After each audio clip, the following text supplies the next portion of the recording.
So there's a lot going on in the world right now, and I know there's a lot of people that have lost their jobs, and maybe you're just wanting more money in and of itself. So I think in these turbulent times, it's important to understand how to attract financial abundance into our lives for ourselves, for our friends, for our family, to donate, do cool things with the money. So in this video, how to attract financial abundance into your life right now. Let's dive right into this video.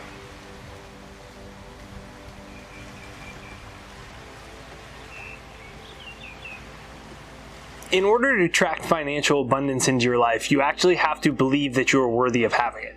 It sounds stupid, it sounds simple, it sounds easy. It's the hardest part. Anybody can show up and log 8 hours or 6 hours or 12 hours and work at something. But it takes a whole nother depth of work to work harder on yourself than you do on your job, and to discover your own feelings of not good enough, not worthy enough, not smart enough, because this thing happened to me, because I did this thing, I'm not worthy of financial abundance. And really, when you're saying you're not worthy of financial abundance, it's not money for the sake of money, because what good is just a bunch of money sitting around and there's no utility or use to it whatsoever?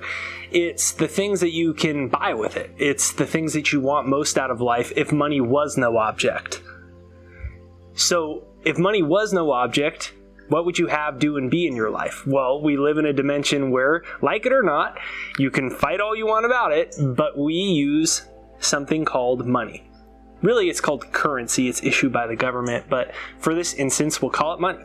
So you want money for the things that you can do with it. So if you don't believe you're worthy of or smart enough to be the person that has millions of dollars to donate, if you don't believe that you are good enough or worthy enough or whole and complete enough to fly first class, if you don't believe that you are smart or capable enough to ever have enough money to buy your dream property, if you don't view yourself as a capable person, then it's going to feel kind of weird to then turn around and be driving in your dream car when you don't believe that you're worthy of driving a nice car because you think you're kind of stupid or whatever it is.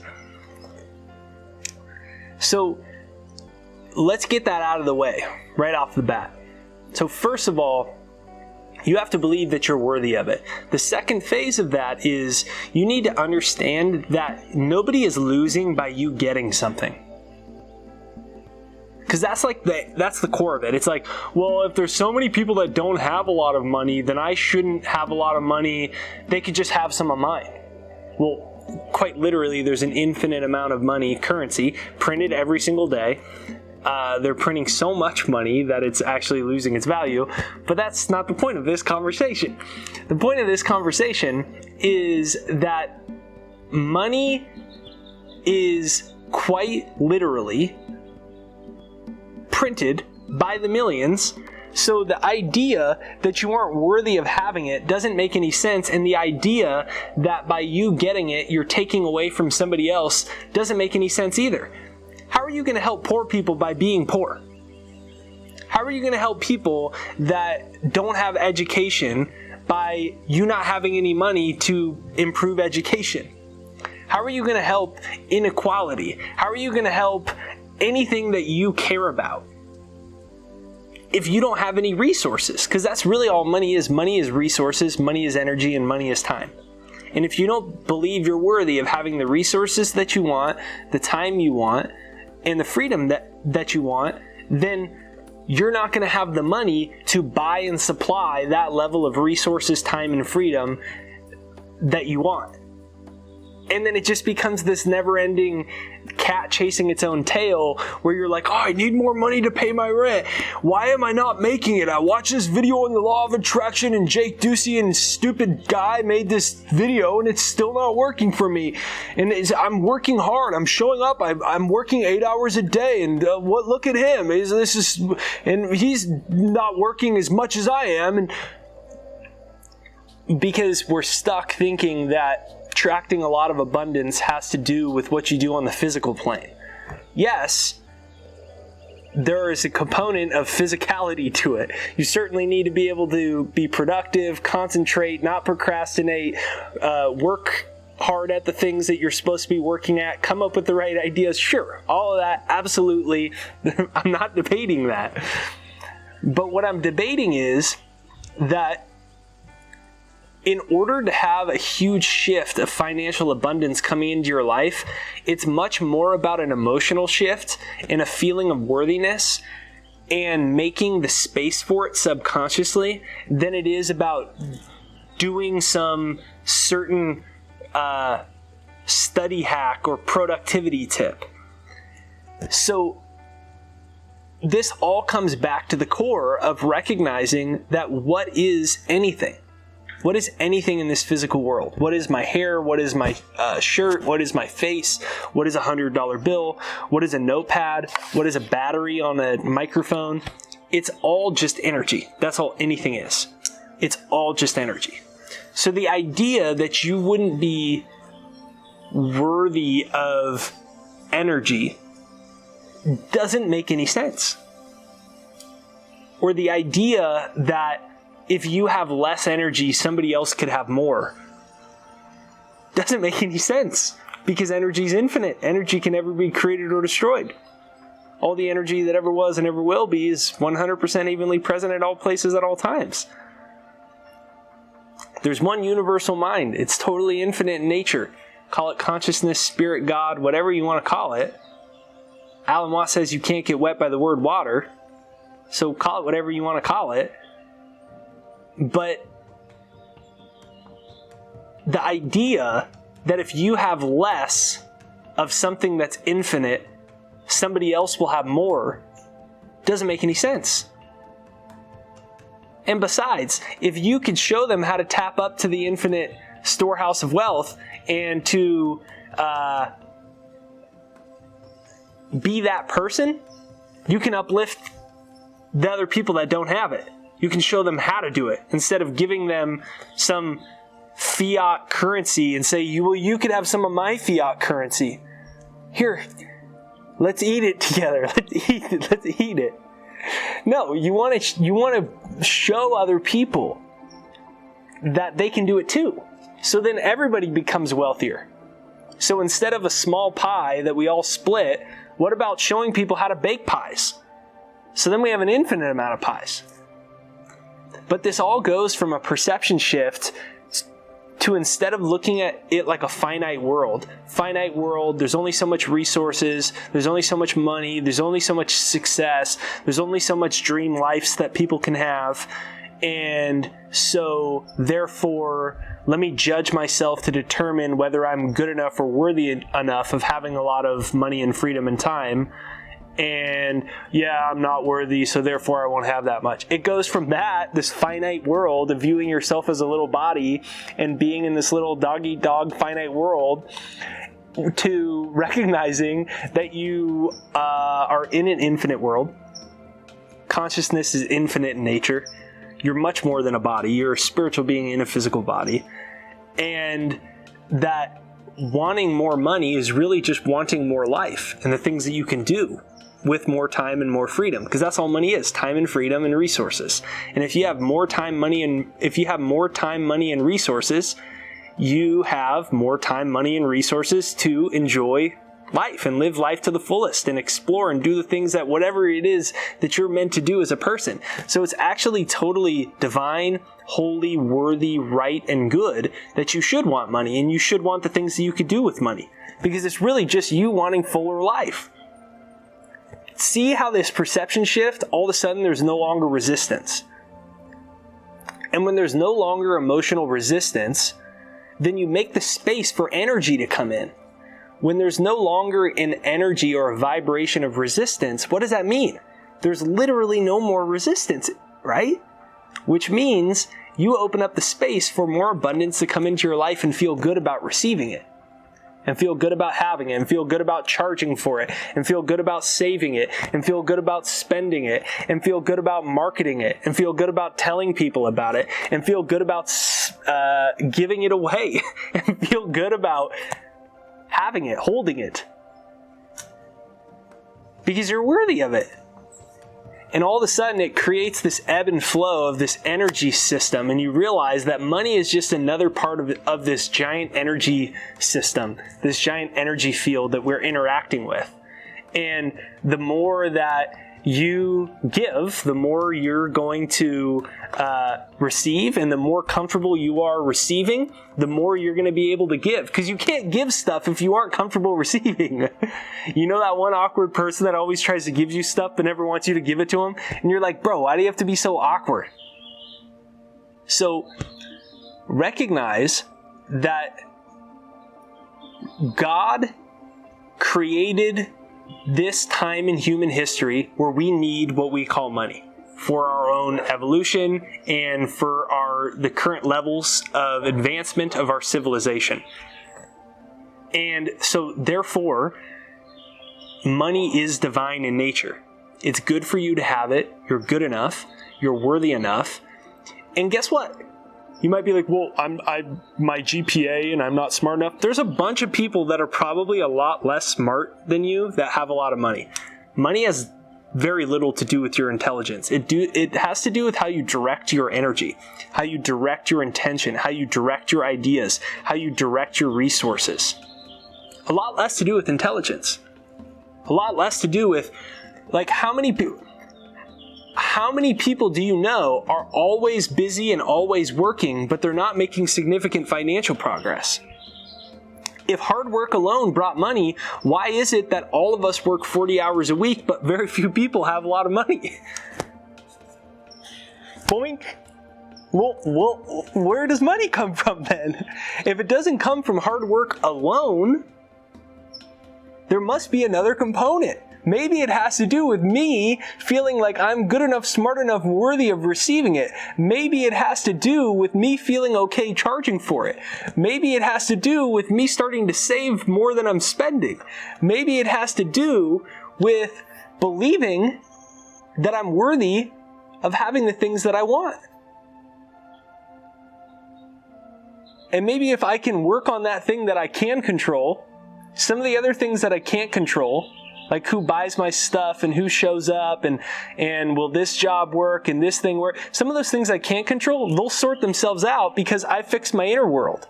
Because my outer world, my bank account, is a reflection of my inner world. My inner bank account, my inner barometer of self-worth determines my outer net worth. In a lot of ways, in what you attract back into you and surely how you spend it. Because if you don't believe that you're good enough or worthy enough anyways, even if you get the money, you're going to spend it all or give it all away or be guilted into giving it all away. Well, I did have money, but I don't think I should have any of it, so I gave it all away. Like, you see how all of those components, it doesn't matter how much money you have, you'll always go back to the level of your own perception of yourself. Even if you have a lot of it, then you'll give it away out of guilt and shame. And if you have a little of it, you'll never attract a lot of it because of that viewpoint. So the inner goes first, the bank account matches. It has nothing to do with what the feedback or information that your outside environment is giving you. Your present bank account has no determinant of what amount of money you can bring into your life 12 months from now. None whatsoever. It's just a barometer of the way that you used to think, feel, behave, and interact with the world. That's all it is. If you want to get more technical, it's a bunch of light photons. Think about it. It's just a bunch of light photons. Like, and I say this all very lighthearted because I see how many people are so mad that they don't have it, and they justify not having it by saying other people are bad because they have it. I see how so many people have a belief system that they're not good with numbers, or their IQ isn't that high, or their GPA wasn't that high, or they don't have the right resources, or they don't have the right mentors.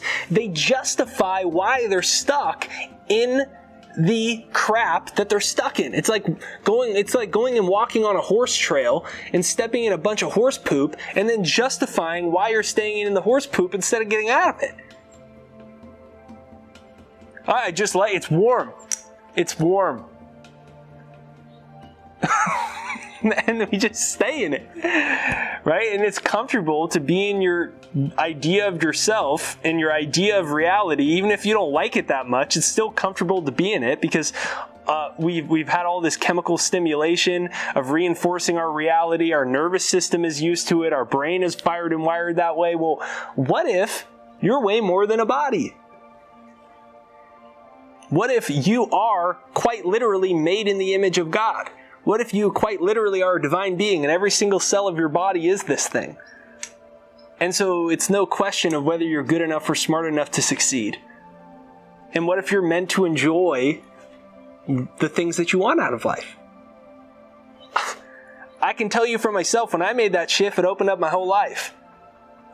My YouTube videos started going viral. My books started selling.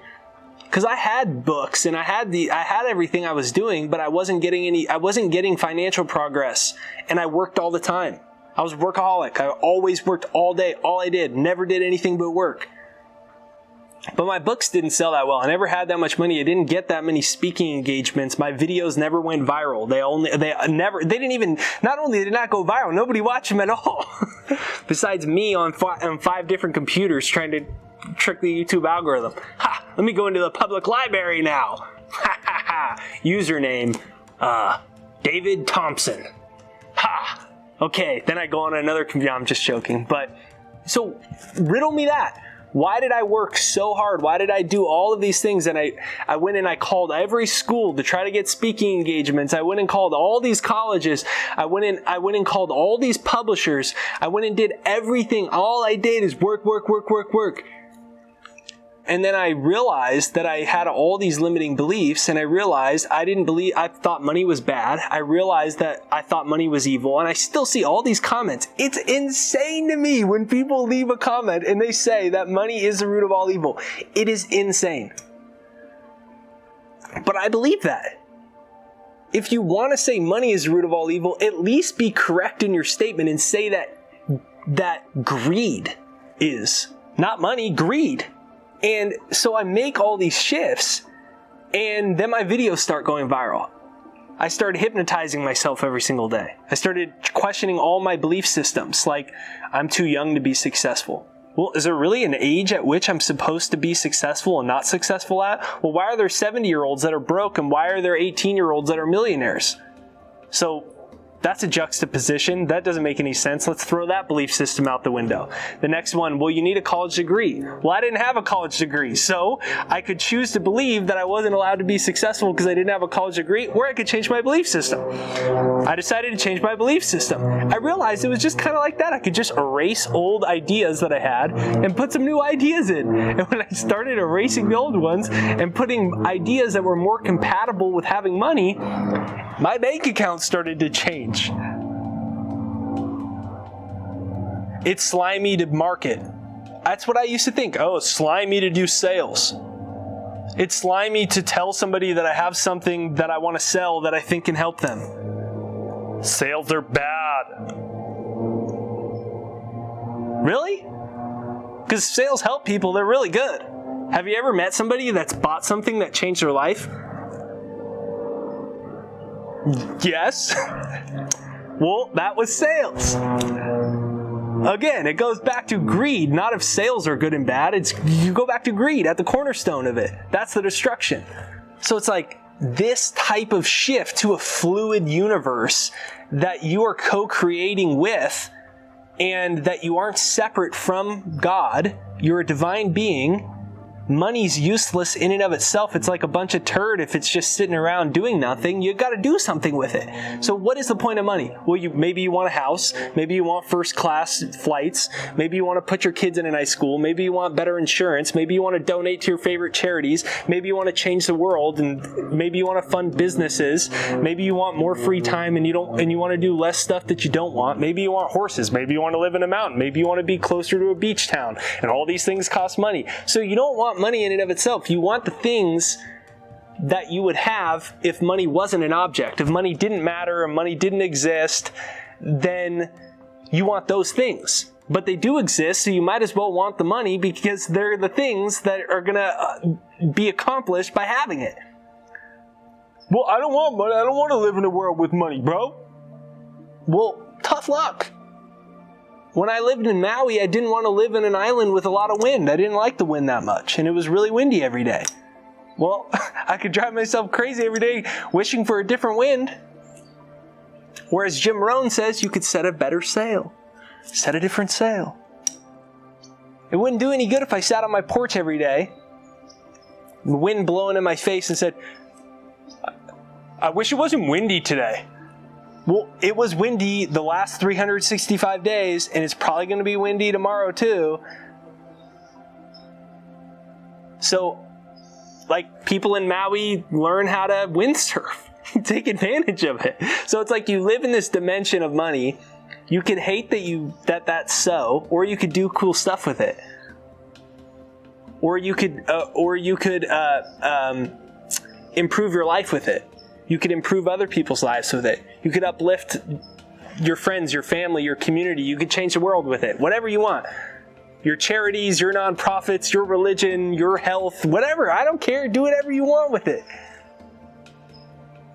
Just don't infringe on my constitutional rights and we're good. And if you feel guilty because you've attracted so much of it by watching this video and you're like, oh my gosh, I have so much of it now, I feel greedy about it. Well, go do something cool. Go change the education system or go change human rights or whatever. I don't care. Do whatever you want with it. So you see how it is? You see how much of our life is determined by our perception about things? Because you've got to understand, this is what they call it New Age. Quantum physics. This is hard science. We know for a fact every single thing in the physical world is made up of subatomic particles. They're 99% empty space. So all of these things, money, your body, your car, your house, it's all made up of subatomic particles that are all predominantly empty space. And we know that your consciousness of them, it's called the observer effect. Your consciousness of these subatomic particles determines how they show up in your life. The observer effect basically said that they took subatomic particles and then the scientists would sometimes have them exist and sometimes you couldn't see them. So they called it the observer effect because the person observing them determined whether the subatomic particles existed or didn't exist. They always did exist, it's just whether they were particles or waves. Waves meaning at an energy level, a frequency level beyond visible light. So all of this being so, what is this saying? That everything is made up of subatomic particles. Everything's made up of these little tiny atoms. Little tiny atoms are 99% empty space. Well, the tiny little things in atoms, subatomic particles, those are actually determined by consciousness, how they arrange themselves and how they show up at the basement level of reality, at the subatomic molecular particle level of reality is determined from consciousness. And based off of your awareness of something, your consciousness and your perception, it determines on the subatomic level how it manifests itself in your life. Money is inclusive in that same universal law. Just like anything else, it's a part of this universal law. And if you view yourself as someone who can't attract money, you never have money, it's too hard to get money, you're going to prove it to yourself in your life because your outside world is just a holographic mirror of your own consciousness. And that's the key to life. Not just to money, but to anything else that you want in life. So you catch where I'm going with this? And this type of shift is what opens the door for abundance to manifest itself in your life, for awesome new opportunities, for new clients, new people, new horizons, new places, new sites, new opportunities. This is how they show up in your life. Otherwise, you block them from coming into your life. How would money not be a part of the same line of science that is now changing the world, called quantum physics? Quantum physics shows us that every single thing that we think is solid is actually a bunch of energy. And at the core, this energy is made up of intelligence, consciousness, subatomic particles, whatever you want to call it. Well, we know that these subatomic particles, how they structuralize themselves, how they manifest themselves, is based off of consciousness. Albert Einstein called it the spooky science, where consciousness would affect particles, would affect things in the outside world. Why would money not be a part of that? It is. And this is how most people trap themselves. They want to blame everybody else. They want to blame the rich people. They want to blame that money's bad. And all these things, they want to blame their lack of GPA and their lack of resources and all these things, which only reinforces the very small finite world that they believe that they live in. And they live in this very limited, finite, scarce world. And so it continues to manifest itself to them in the same way that they view it. Your life can't affirm to you something, your bank account can't affirm to you something that you don't feel is true. It doesn't matter whether it's really true or not, because it's all on a relative basis anyways. So it doesn't matter whether it's really true that you're broke, you suck, you can't get money, you'll always be in debt, the rich people stole all the money, and it's the root of all evil, and you're righteous because you're broke. It doesn't matter if it's really true. It just matters if you believe it's true, and that's how your bank account and the overall financial flow of your life will manifest itself. So, on my journey to becoming financially successful, at my own choosing, at my own endeavors and calling in life, I went through the phase of what I was told to do. Work as hard as you possibly can every hour of the day. Don't sleep until you succeed. Don't sleep. Never sleep. And then like a year into that, I was like falling asleep everywhere because I was tired. And I wasn't getting progress. Then I started getting mad. Then I'm frustrated. Now I'm more irritable than I normally am because I'm working all day long and I'm not getting the results that I want on the level that I want on top of it, and I don't feel good. Now I'm irritable and I'm not in an emotional place. And it was like, then it's a double whammy. Then I take a step back and I do all this inner work that we're talking about here. My videos start going viral. Like all of a sudden, millions of views, videos that didn't get any views before getting millions of views. Like all of a sudden, all over the place, high schools, colleges, all these places calling me to book me. Here, Jake, we'll give you money. Here. I'm like, nobody returned my phone call last year. So it's like, what changed? I changed. And when I changed, my bank account changed. I stopped allowing my thoughts to control my bank account. So what most people do is they look at their bank account and they affirm back to them what the bank account says. There's no money in it. There's not very much money in it. I'm broke. See, I'm screwed. The system's rigged. La, la, la. I wish I didn't have to deal with this. La, la, la.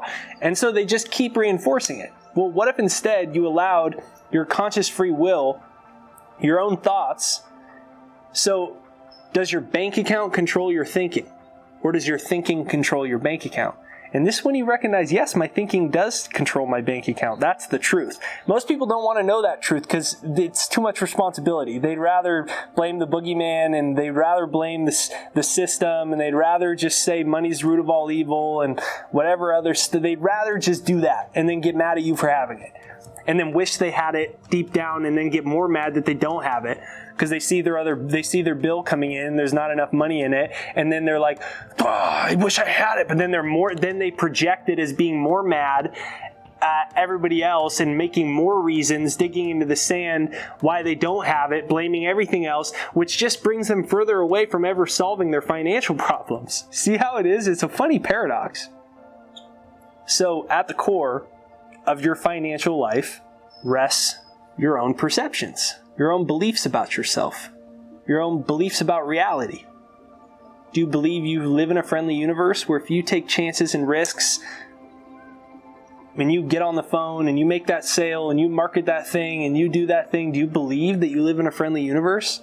Or do you believe that you have an unforgiving, merciless God or world or reality that's just going to squash you like a bug when you go for it? Well, it sounds funny, but a lot of people believe that. So it goes back to questioning your own limitations, financially included. And this opens up the door. So what I invite you to do is, instead of believing every single thing that I'm saying, or not believing everything that I'm saying, because there's some other people that they decided I'm an idiot halfway through this video, and they decided that I sold my soul because I'm talking about money, or that like I don't understand, I just am lucky and they're not, and all that. I invite you to do a thought experiment. So instead of believing what I'm saying or dismissing it, instead of believing the thoughts in your head and everything you're told about the world and told about money, why don't you do a thought experiment? If everything in this universe is made up of subatomic particles and consciousness affects subatomic particles, and money is just a collection of subatomic particles, money's just an idea. And if all of that being so, why don't you do a thought experiment to see if you can bring more energy into your life? Because money's just energy.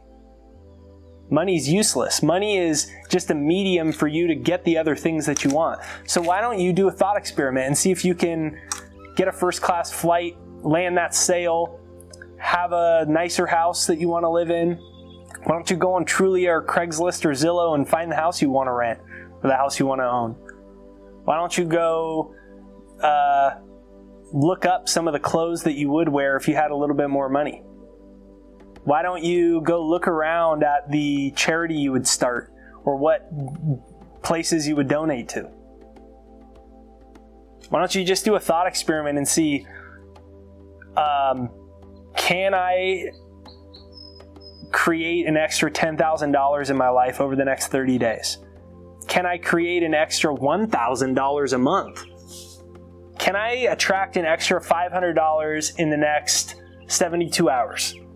Heck, I'm just making stuff up. Why don't you give it a try? Why don't you just try? Why don't you just see? Chances are, if you suspend your disbelief long enough about yourself, you'll find out you're actually capable of a lot more than you thought. And that life is a lot more forgiving than you thought. That the world is a lot more abundant than you thought. That, hey, this whole having money thing is actually a pretty good deal. I can buy nice food. I can buy healthy stuff. I can help people. I can make the world a better place. I could teach other people how to succeed at their own endeavors, which will just make more people happy and more people feel good. There'll be less stress. More people are happy and content. More people are enjoying what they're doing, so they're creating more financial abundance. And hey, this whole money thing's not so bad. Because it's not money that you want anyways. It's the things that you can do with it. And you need to recognize that you're worthy of having those things. And when you do, the floodgates open. So try your thought experiment. If you're still watching this video, and I know this was a long video. I know it was. Check out jakeshypnosis.com. It's right there down below, jakeshypnosis.com. It's my free success hypnosis. It's right there down below, jakeshypnosis.com. Right there down below. And it's a success hypnosis that I made to reprogram my subconscious. Because I realized so much of my perceptions, even though I consciously was like, okay, I want money now. Okay, I want to be successful now. Subconsciously, I realized that's where most of them were. Sub means below. So below conscious, habitual, like a robot. And psychologists say 95% of our life is subconscious. So like 95% of all the money, opportunities, and things that you attract or don't attract into your life is subconscious, like a robot, and it just plays itself out. Well, why not update the software? Why not delete some viruses and update it? So that's what I decided to do as a thought experiment. I was like, look, I'm open-minded enough. I already know the whole old story I was told. I'm a little physical being in a little physical universe, and everything's solid, and this world is all that exists, and money's hard to come by, and the rich people control the world, and you have to have all these things on your resume to ever make any money. And I already knew that story. I was already told that story my whole life. You were too. Well, you already know that story, so why don't you just press pause on it for a little while, adopt a different view set for a little while, and see which one gives you better results. That's what I think we should do. So check that out right there down below. It's jakeshypnosis.com. It's pinned to the comments right there down below. It's free. jakeshypnosis.com right there down below. Start retraining, rewiring, and reprogramming your limiting subconscious thoughts about money, success, and your own feelings of worthiness. And when you do that and you uplift those, you will see your outer world shift, because we live in a holographic universe where the outer world is a reflection off of our inner states of consciousness and perceptions. And if our inner states of consciousness shift about money, about the world, and about ourselves, the outside light photons of a bank account, where you live, what kind of car you drive, what you do in the world, those outside light photons will shift to mirror a change in consciousness. And that's the key to the whole universe. So jakeshypnosis.com, hit the like button on this side or this side, and leave a comment down below. Hey, if you enjoy this video on the reel, when you leave a comment or you hit the like button, it actually is what sends it out into the YouTube universe so more people see it. It's the way YouTube's algorithm's set up. So if you enjoy it, make sure you hit the like button and leave me a comment down below and let me know one thing that you learned. Say, hey, Jake, this is cool, bro. Or, hey, Jake, you suck, man. And let me know, and do a thought experiment. Set an intention for yourself right now. Set an intention for yourself. Write it on a piece of paper, and then go out there and create it. And then come back and share with me your thought experiment of creating more abundance into your life. And let's see what you're really capable of. Let's see what really happens when you step outside of the finite box of reality and you start to take an abundant view. How much success could you create? How many more sales could you get? How much extra income sources could you have? How many additional income sources? What new opportunities, resources, and mentors? What new ideas? What new cool things could you do? I'm sure you could blow your own mind at what's really out there available for you in this life. Don't let them fool you. You're good enough. You're smart enough. You can do it. So comment down below, and I'll see you on the next video.